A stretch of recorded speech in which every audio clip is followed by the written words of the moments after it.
RD. Sharma solution देख रहे हैं। क्लास 12th है ये, chapter 8 solution of simultaneous linear equations. MCQ है ये, मल्टीपल चॉइस क्वेश्चंस। इससे पहले कि हम सवाल जवाब के बारे में बात करें, इन्वर्स निकालना, ट्रांसपोज निकालना, मल्टीप्लिकेशन करना मैट्रिक्स का, और किस तरीके से इक्वेशंस बनती हैं, यानी जब हम साइमल्टेनियस इक्वेशन सॉल्व करते हैं मैट्रिसेस से, तो किस किस केस में क्या क्या होता है, ये आपका प्री रिक्विजिट है, ये आपको आना चाहिए। एक चीज और आ जाती है इसमें, एडजॉइंट, ये सब आपको आना चाहिए। उसी के बाद बात बनेगी। जहां जहां मौका लगेगा मैं आपको बताऊंगा। द सिस्टम ऑफ इक्वेशन, ये 3 इक्वेशन दिए हैं। हैज यूनिक सॉल्यूशन है, नो सॉल्यूशन है, इनफाइनाइट सॉल्यूशन है, जीरो सॉल्यूशन, यही जीरो ही सॉल्यूशन है इसका। तो इस इक्वेशन को देखिए ध्यान से, ऐसे बाकी भी इसी तरीके से करेंगे। हमारे पास ये इक्वेशन जो है वो है x plus Y plus Z बराबर 2। यहाँ है आपका 3x minus Y plus 2z बराबर 6 और 3x plus Y plus Z बराबर माइनस 18। इसमें सबसे इंपॉर्टेंट बात, जो आगे कई सारे ऐसे क्वेश्चन आ रहे हैं, आपको निकालना है इसमें डिटर्मिनेंट ऑफ a। ये क्या आता है, ये इक्वल टू 0 आ रहा है या ये नॉट इक्वल टू 0 आ रहा है, और ये ऐसा आता है नहीं आता। उसके बाद हम एडजॉइंट a इंटू बी के बारे में बात करते हैं। इस क्वेश्चन से आप समझ जाएंगे। तो इसकी जो मैट्रिक्स बनेगी वो किस तरीके से है, यहां पर देखिए। इसका सोल्यूशन जो होता है वो ax बराबर b होता है। a क्या होता है, x का कोएफिशिएंट यानी कि 1 3 3, y का कोएफिशिएंट हो गया आपका 1 -1 1, और z का कोएफिशिएंट हो गया आपका 1 2 और 1। यहां पर क्या है, x y z, और ये बराबर है आपके कांस्टेंट के, यानी कि 2 6 और -18। ये हो गया जी। अब आप देखिए, जब भी हम ax बराबर b बना देंगे तो हमारा मेन इन सब सिचुएशन में मेन होता है कि डिटर्मिनेंट ऑफ a क्या है। डिटर्मिनेंट ऑफ a निकालता हूं मैं 1, ये पहली रो लेके कर रहा हूं, -1 और ये +1। 1 के लिए होगा -1 2 1 1, इस 1 के लिए होगा 3 3 2 1, और इस 1 के लिए होगा 3 3 -1 1, यानी कि कितना हुआ, -1 और -2, यानी कि -3 इंटू 1 -3। इसमें क्या आएगा, 3 -3 2 6, यानी कि -3, और ये 1 है ही ऑलरेडी -1, तो आपका +3 आ जाएगा। यहाँ पर आ जाइए, ये होगा 3 माइनस प्लस 3, 1 से मल्टीप्लीकेशन 6 का, +6 हो गया। तो 9 - 3 आपका 6 हो गया। डिटर्मिनेंट ऑफ a, इसका मतलब यह है कि डिटर्मिनेंट ऑफ a की वैल्यू मैंने आपसे बताई थी, वो देखना है आपको क्या आ रही है। डिटर्मिनेंट ऑफ a की वैल्यू आपकी यहां पर आ रही है नॉट इक्वल टू 0, क्योंकि 6 तो 0 नहीं है। इसका मतलब यह है कि इसका यूनिक सोल्यूशन है। ये ध्यान रहेगा आपको, ऐसे बताएंगे आपकी ये इसका यूनिक सोल्यूशन है। तो आपको समझ में आ गया कि बाकी चीजें कैसे आपको पकड़नी है, वो ऐसी आपको ध्यान रखना है। The number of solution of the system of equation, यहां पर भी ऐसे ही करना है आपको। 3 है, 2 है, 1 है, 0 है। तो आपको ax बराबर b, ऐसे, क्योंकि ये मल्टीपल चॉइस क्वेश्चन है, इसमें इतना सब कुछ करने की जरूरत नहीं है। इसमें आपको सीधा क्या करना है, डिटर्मिनेंट ऑफ a देखना है। अब डिटर्मिनेंट ऑफ a अगर नॉट इक्वल टू 0 आ जाए तो आप यूनिक बता देंगे, है ना। लेकिन अगर आपका डिटर्मिनेंट ऑफ a ये 0 आता है तो आपको नेक्स्ट स्टेप पे जाना पड़ेगा। और नेक्स्ट स्टेप क्या होता है जी, आपको एडजॉइंट a इंटू b निकालना है। इसीलिए मैं आपसे कह रहा था adjoint of a into b, ये a है, तो ये निकालना होगा। इसको देखना होगा कि ये 0 है कि नहीं है। क्लियर। तो अभी क्या है कि ये इक्वेशन वगैरह बनाना आपको आ गया है। मैं सीधा वैल्यू लिखता हूं इसकी। ये 2 1 1, ये आपको 2 1 1 इसके कोफिशिएंट हो गए। 1 -3 -4, 1 -3 4 इसके हो गए, -1 2 3 इसके हो गए। पहले इसको देख लीजिए। इसका डिटर्मिनेंट जब निकालेंगे तो अभी आपको मैं जानता हूं कि डिटर्मिनेंट निकालना आपको आता है। तो इसका जब डिटर्मिनेंट निकालेंगे हम, तो ये 0 आएगा। डिटर्मिनेंट ऑफ a अगर 0 आ गया तो अब आप इसका एडजॉइंट निकालेंगे। एडजॉइंट निकालने का मतलब होता है कोफैक्टर। कोफैक्टर भी आपको आता है क्योंकि इतनी सारी एक्सरसाइज हमने कर ली है।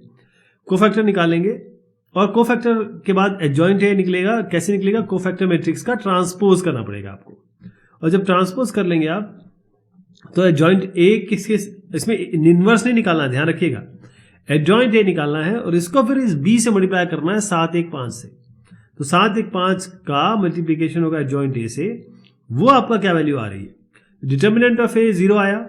इसके नेक्स्ट स्टेप में हम गए एडजॉइंट ए इंटू बी, वो भी नॉट इक्वल टू आ गया, वो नॉट इक्वल टू आया, ये 0 आया, ये नॉट इक्वल टू 0 आया, इसका मतलब ये है नो सॉल्यूशन। तो इसका उत्तर क्या होगा, ये 0, कोई सॉल्यूशन नहीं।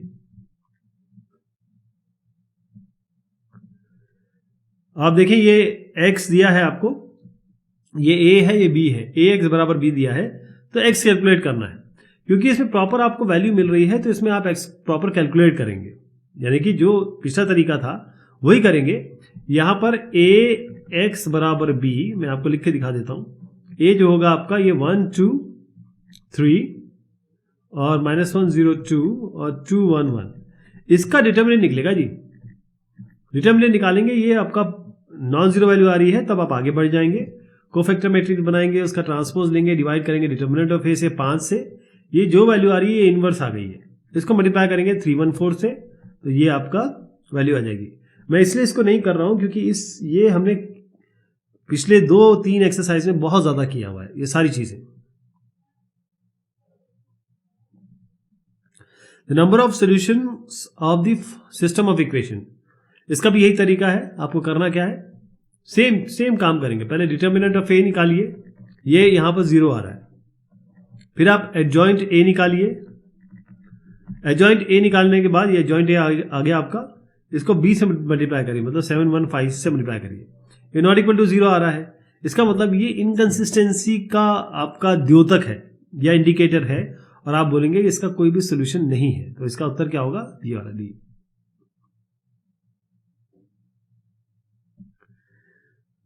इसमें भी यही काम करना है, लेकिन k की सिचुएशन बतानी है, तो इसको कर देते हैं। इसमें करना क्या है कि ये बताया गया है कि इसका यूनिक सोल्यूशन होगा यदि, अब यूनिक सोल्यूशन का मतलब क्या है कि ये determinant of A not equal to 0 होगा। यूनिक सोल्यूशन तभी आता है जब डिटर्मिनेंट ऑफ ए 0 ना हो। तो हम यहां पर क्या करेंगे, इसको लिखते हैं, ए को ही लिख रहा हूं मैं, ये 1 2 3 मतलब कोएफिशिएंट ऑफ x हो गया, कोएफिशिएंट ऑफ y क्या हो गया 1 1 2, और कोएफिशिएंट ऑफ z क्या हो गया 1 -1, और ये k, ये हो गया। अब इसका डिटर्मिनेंट निकाल लेते हैं।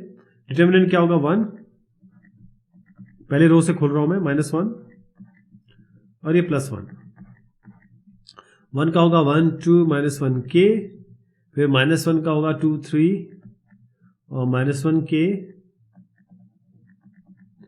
फिर इस 1 का होगा 2 3 1 2, तो ये हो जाएगा k माइनस प्लस हो जाएगा 2 k + 2, और यहां आपका बनेगा k 2k और माइनस माइनस ये होगा +3, तो ये हो जाएगा 2k + 3, यहां क्या बनेगा 2 2 4 -3 यानी कि 1 1 × 1 1, तो जोड़ देता हूं ये k + 2 + 2k + 3 + 1, ये नॉट इक्वल टू 0 होना चाहिए जी, है ना।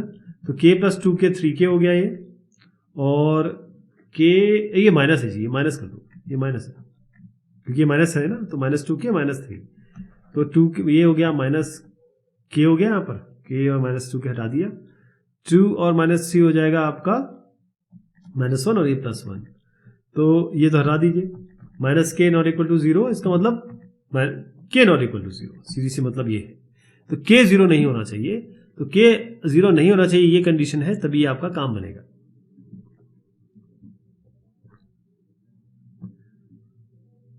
नेक्स्ट वाला है consider the system of equation this, यदि अब ये a1 a2 a3 ये जो कोएफिशिएंट लेके y x y z का कोएफिशिएंट लेके इक्वल टू 0 कर दिया है। अब डिटर्मिनेंट ऑफ a बेसिकली अगर इसको हम ax बराबर 0 करें और डिटर्मिनेंट ऑफ a 0 होता है, तब आप क्या करेंगे, ध्यान रखिएगा, डिटर्मिनेंट ऑफ a 0 है, आपको ये बताया गया है, और ये b जैसे ax बराबर b है, तो b तो 0 है ही, और डिटर्मिनेंट ऑफ a भी आपका 0 है, डिटर्मिनेंट ऑफ a 0 है, b 0 है।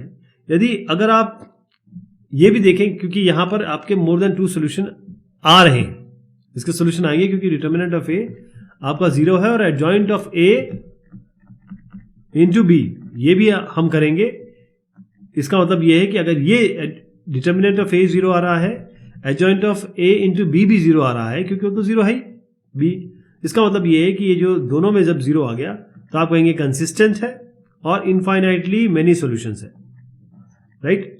लेकिन अगर डिटर्मिनेंट ऑफ ए 0 आता है और adjoint of A into B ये 0 नहीं आता है, तब आप बोलेंगे कि भाई कि ये इनकंसिस्टेंट है। लेकिन क्योंकि एडजॉइंट ऑफ ए 0 आ रहा है, adjoint of A into B भी आपका 0 आ रहा है, तो कंसिस्टेंट है, इनफाइनाइटली मेनी सॉल्यूशन। अगर इसको करना है सॉल्यूशन, अगर आपसे पूछे जाए, वो यहाँ नहीं पूछा जा रहा है, लेकिन आप z को बराबर के करेंगे और उसके बाद यहाँ रख के इसका प्रॉपर वही तरीका अपनाएंगे जो हम नॉर्मल वे में सॉल्यूशन करते हैं आपके लीनियर इक्वेशन का। Let A B C B positive real numbers, the following system of equations in X Y Z. तो यहाँ पर जो इक्वेशन बन रही है इसको हम कैसे सॉल्व करेंगे, क्योंकि यहाँ पर आपका इसमें थोड़ा सा एक मानना पड़ेगा आपको। मानने का क्या है कि इसको इसका लिखने का तरीका, ये एक्स स्क्वायर को हम पहले मान लीजिए हम एक्स मान लें। ये एक्स इसलिए मान रहा हूं मैं क्योंकि एक्स वाई जेड में चलने दीजिए, इसीलिए। वाई स्क्वायर को आप वाई मान लीजिए, इसको आप कुछ पी के तो नहीं कहीं और, हाँ, और आर ऐसे मान सकते हैं आप। लेकिन क्योंकि अगर मैं ऐसा नहीं मानता हूं, ये एक्स स्क्वायर तो एक्स के बराबर कभी नहीं होता है, लेकिन बात यह है कि पी के आर नहीं मान रहा हूं, क्योंकि यहां पर फिर एक्स वाई जेड वाला आपको बता नहीं पाऊंगा। तो आप देखिए यहां पर क्या करना है आपको, ये जो इक्वेशन है इसका मैं मान के चलता हूं कि ये एक्स है, ये वाई है, जेड है। बाद में उसे चेंज कर देंगे, वो अलग बात है। लेकिन फिलहाल जो ये अगर एक्स है तो इसका कोएफिशिएंट क्या है, 1/a²। इसका कोएफिशिएंट क्या है, 1/a²। इसका क्या कोएफिशिएंट है, -1/a²। अब y पे आ जाइए, y इसका कोएफिशिएंट है 1/b²। इसका कोएफिशिएंट है -1/b², और इसका कोएफिशिएंट है 1/c²। इसका कोएफिशिएंट क्या है, ये 1/-b² ही तो है, हाँ। यहाँ c² पे आ जाइए, c² क्या है, -1/c²। इसका है 1/c², और इसका है 1/c²। तो ये आपकी ए मैट्रिक्स बन गई। एक्स मैट्रिक्स क्या बनेगी, एक्स वाई जेड, और कांस्टेंट वाली क्या है, 1 1 1। तो बी मैट्रिक्स क्या हो गई, ये एक्स मैट्रिक्स हो गई, कैपिटल एक्स मैट्रिक्स, और बी मैट्रिक्स हो गई आपकी 1 1 1 1 1 1। अब इसमें क्या करेंगे कि डिटर्मिनेंट ऑफ ए निकालते हैं पहले। डिटर्मिनेंट ऑफ ए निकालेंगे, तो डिटर्मिनेंट ऑफ ए निकालने के लिए आप क्या करिए, इस पूरे कॉलम से 1/a² बाहर ले लीजिए,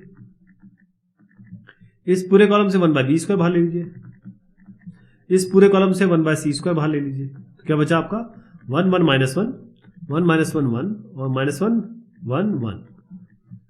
जरा इसको सॉल्व कर लेते हैं। ये क्या बनेगा, 1, ये -1 1 1 1, और ये -1 1 -1 और 1 1, और ये -1 1 -1 -1 1। तो ये -1 -1 -2 हो गया, -2 ही हो गया, और ये बना 1 +1, और ये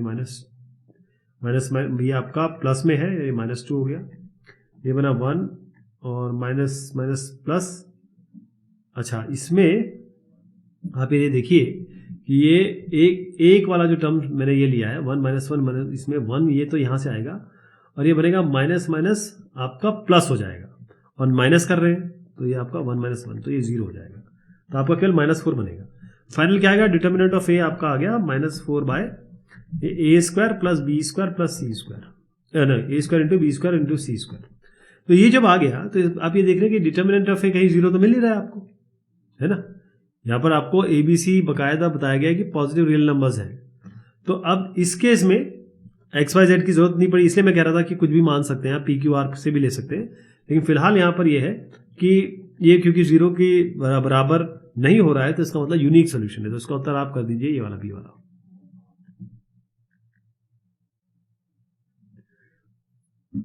नेक्स्ट जो सवाल है आपका, क्वेश्चन नंबर 8 है आपके। ये किसी भी बुक में जो या किसी भी एडिशन में आपको ये अलग क्वेश्चन मिल सकता है। तो आपको बताना है, अब तो आप खैर समझ ही गए होंगे कि हमें करना क्या है। सीधा डिटर्मिनेंट ऑफ ए निकालिए। डिटर्मिनेंट ऑफ ए आपको मिलेगा नॉट इक्वल टू 0, बस यहीं खत्म कर दीजिए, यूनिक सोल्यूशन है ये, इसका यूनिक सोल्यूशन बता दीजिए आप। इसमें देयर इज नो सोल्यूशन तो नहीं होगा, ये भी नहीं होगा, देयर एग्जिस्ट नो, ये वाला उत्तर हो जाएगा इसका। The existence of the unique solution of the system of equations, इसका भी इसी तरीके से करेंगे। कैसे डिपेंड करता है इसका, हम डिटर्मिनेंट निकालेंगे। तो ए मैट्रिक्स बना देता हूँ 1 5 2, एक्स के कोएफिशिएंट ले लिया मैंने, वाई का कोएफिशिएंट हो गया 1 -1 और 3, जेड का कोएफिशिएंट ले लिया हमने 1 म्यू और -1। इसका डिटर्मिनेंट निकालना है आपको, ये ए है तो डिटर्मिनेंट ए निकालेंगे। 1 यहाँ पर क्या बनेगा आपका -1 3 म्यू -1, ये देखिए 1 1 1 5 -1 म्यू और 2 3 -1। फिर ये ले लेंगे ये वाला 5 2 म्यू -1, फिर +1 कर दीजिए इसको, 5 2 -1 3, तो ये 1 -3 म्यू हो गया, ये माइनस ये हो गया 5, ये हो गया 5 -5 और -2 म्यू हो गया ये, और +1 5 to the 15 -+2, तो 1 -3 म्यू और ये -+5 +2 म्यू +17। अब ये नॉट इक्वल टू 0 होना चाहिए अगर आपको यूनिक सोल्यूशन, उन्होंने कहा यूनिक सोल्यूशन कब होगा, तो इसके लिए 5 17 और 1 ये हो गया 23 और 2 म्यू माइनस म्यू हो गया -म्यू, ये नॉट इक्वल टू 0, यानी कि म्यू क्या होना चाहिए आपका नॉट इक्वल टू 23। तो ये म्यू आपका 23 नहीं होना चाहिए। तो डिपेंड किस पे करता है, केवल म्यू पे कर रहा है, तो आप बताएंगे डिपेंड ऑन म्यू ओनली, ये इसका उत्तर हो गया।